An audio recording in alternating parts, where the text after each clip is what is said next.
As autumn descends, the apples ripen. About 2 weeks before the harvest, the apple's food supply is cut off, and the apples become sweeter. Most apples are harvested by hand, primarily in September and October. As for the coming gallery exhibition, the harvest was imminent for our fruitful twins as they sketch ideas for the show's centerpiece. A great fire. One that would consume all they had done before, every work, every idea. The gallery itself would be razed to the ground, a sacrifice necessary to ensure new growth. And from the ashes, the theme from the white day.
Judie and Jack looked over their creation, feeling neither happy nor sad, a sort of sober contentment or confident sobriety, the realization that descending a mountain is no less challenging than climbing it. In other words, the stage was set. Tomorrow would be their final performance. For Prowst, a day of realization. For the people, however, it would simply be another day. Unknowingly, they had already decided the outcome of tomorrow's events, and so, for now, with great hope and anticipation, all Prowst can do is wait.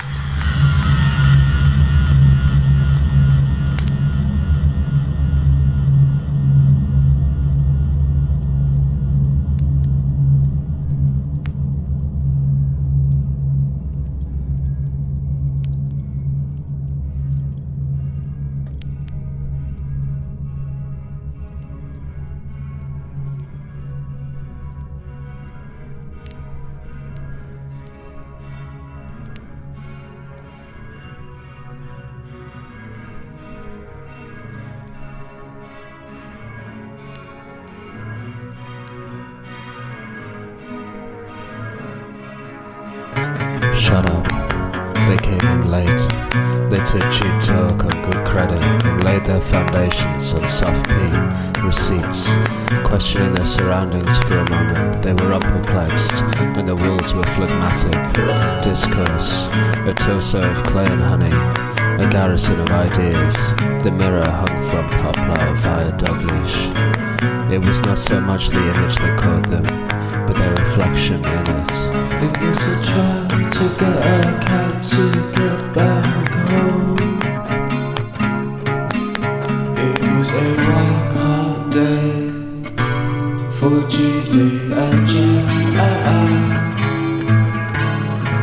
Paying the bills when the customers are still waiting for days now. The boiler's been out of whack.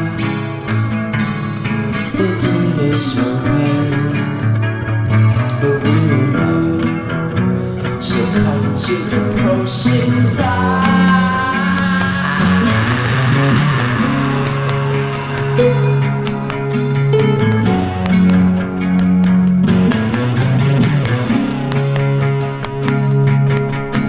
Shut up. This time it's for kids. And what better time to hark back to your childhood years? The promise of spring and the bells' cheerful sound. The granite you once stood so firmly upon. How far you have come. But at least you think the beer tastes good. And with the way things are going, the future looks bright. A second house in the countryside, a telephone call, a promising harvest, and a holiday abroad. It was a dream to get a cab to get back home. It was a White Hart day for Judie and Jack. Paying the bills while the customers are still waiting for days now. The boiler's been out of whack. The dealers will pay, but we will never succumb to the proceeds.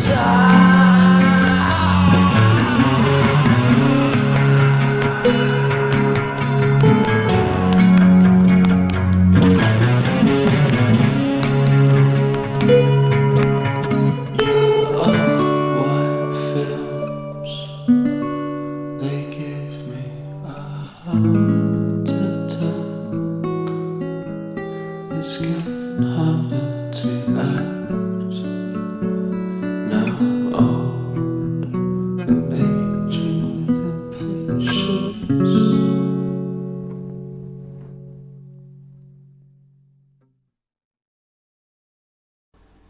For a long time, I went to bed early and dreamt clearly. I saw an insect, a sort of ant-like creature with wings, though, judging from its movements, it did not fly often. It was crawling across the kitchen floor, and spreading across the floor was a sort of tangled mess of string. The string wasn't arranged in dense formation, but more like if you were to take a pen and scribble frantically for about 5 seconds.